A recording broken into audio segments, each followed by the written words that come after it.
Back to reality. The World News starts right now with Mike Walter. Thank you, Phil. There were more protests around the United States on Monday following the verdict in a highly charged criminal case. A jury in Florida cleared a former Neighborhood Watch volunteer of second-degree murder and manslaughter on late Saturday.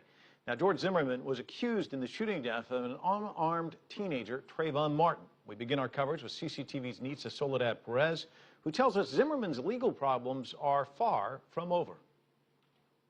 The black church is asking and pleading and begging in Christ Jesus that the Justice Department, U.S.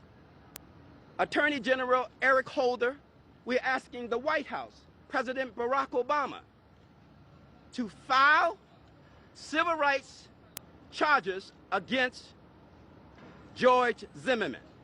Not guilty. George Zimmerman is a free man under the Florida law, but the pressure is on the federal government to change that.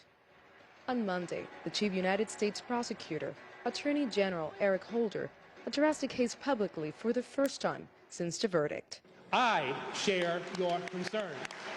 The Justice Department says it's evaluating whether it has enough evidence to support criminal charges against Zimmerman under a federal hate crimes law case.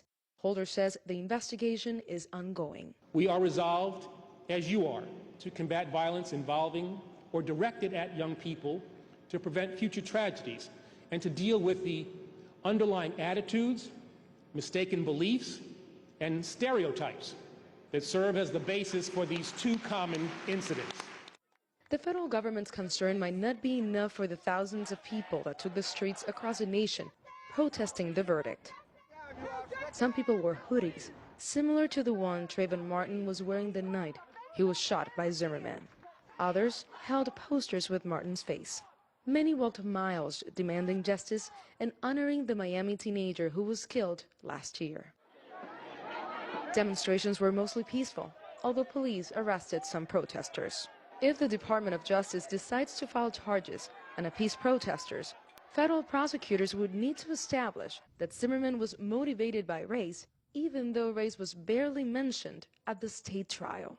Legal analysts say that it will be an uphill battle to prove that this was a racially motivated hate crime. The government is required to prove beyond reasonable doubt that George Zimmerman, who is both white and Hispanic, shot Trayvon Martin, who is black, because of his race.